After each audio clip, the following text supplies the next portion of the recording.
Eh bien, bonjour à toutes et à tous. Aujourd'hui, on va voir comment utiliser Zilla. Encore Zilla?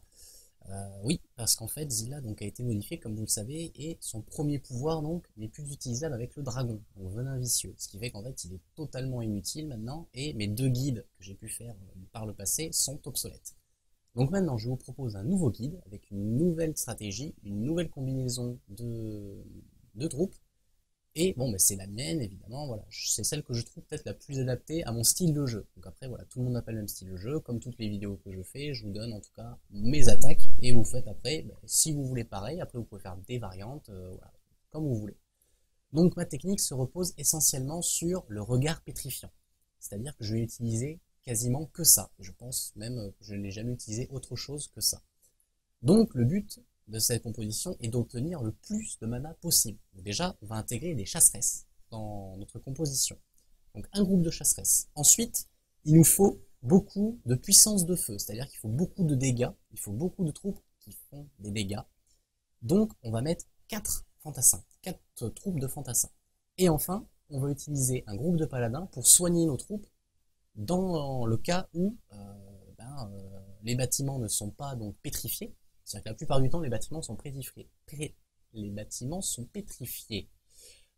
Et donc, ces bâtiments ne vont pas nous attaquer, donc nos troupes ne prendront pas de dégâts. Ce qui fait qu'en fait, ça ne sert à rien de mettre 2 groupes de paladins ou 3, selon moi. Donc j'ai mis quand même un groupe de paladins parce que dans le début de l'attaque, on n'a pas 15 points de mana et il faut quand même que nos troupes tiennent. Donc il ne faut pas qu'elles meurent, donc récupérer un peu de vie grâce aux paladins, c'est plutôt pas mal. Donc on va commencer tout de suite avec donc 2 ou 3 attaques en fonction du temps que ça prend. Et donc on va essayer d'attaquer, bon là on n'a pas de bol, on va se mettre contre, on va prendre le plus difficile.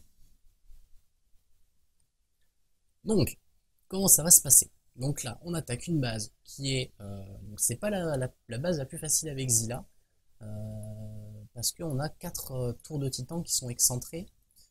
Alors, phase numéro 1, avec cette technique, il faut attaquer l'endroit où vous avez le plus de mana et qu'une tour de titan ne soit pas à portée. Donc là, voilà, clairement, c'est la base qui nous gêne, puisqu'on a une tour de titan qui protège tout ça, une ici qui protège ça, une là, voilà, et en fait, on peut attaquer aucun côté sans se prendre une tour de titan de plein fouet.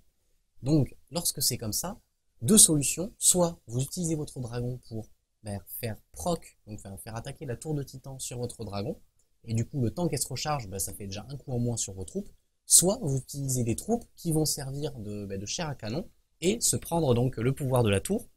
Et dans ces cas-là, il vaut mieux toujours prendre une tour qui ne fait pas beaucoup de dégâts. Donc par exemple une tour de glace ou une tour de mort. C'est-à-dire que là, par exemple, la tour de mort, elle va attaquer donc toutes les troupes ici. Je pense que je vais attaquer par là-haut. Je vais mettre des troupes ici, là, donc près de ce mur-là, pour, hop, on va le faire tout de suite. Donc là, je vais peut-être pas prendre ma liste parce que c'est pas le sujet de cette vidéo. Voilà. Je mets des troupes ici, comme ça, dès qu'elles vont arriver à portée, elles vont se prendre les coups de la tour de titan de mort.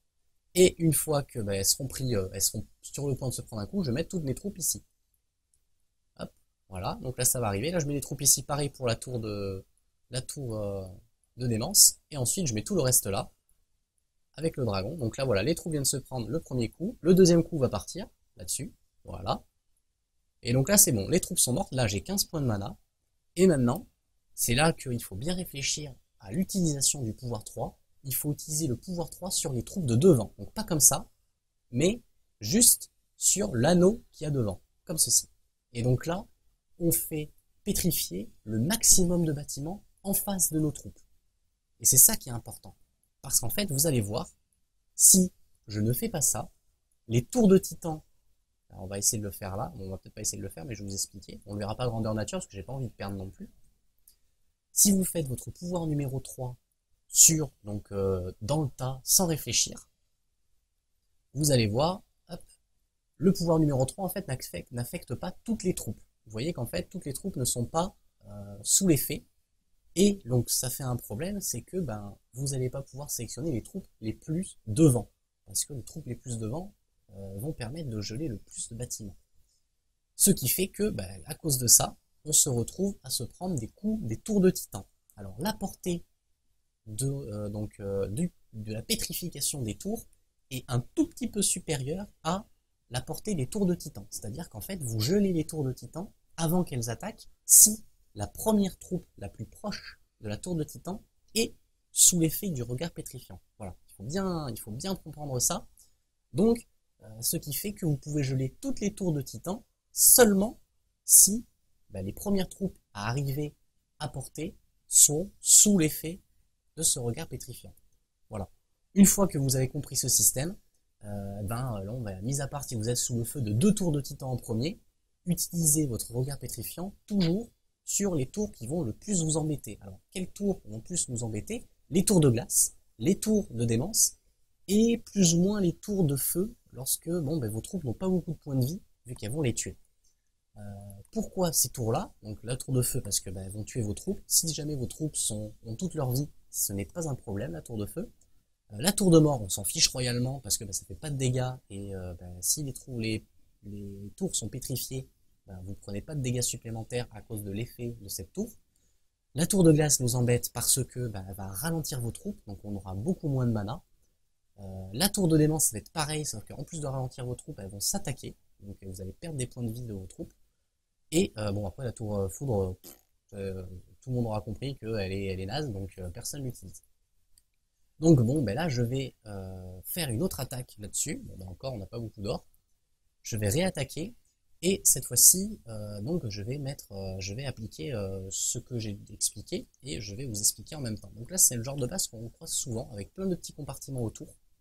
Et donc là encore on a deux solutions. Soit on attaque, je dirais par ici, et donc là on se prend les deux tours qui nous embêtent, mais vraiment beaucoup, c'est-à-dire la tour de glace et la tour de démence. Soit on attaque par le nord, et là on a une tour de mort, qui finalement va pas trop nous embêter, une tour de feu qui pourrait nous faire mal, mais on va devoir la pétrifier.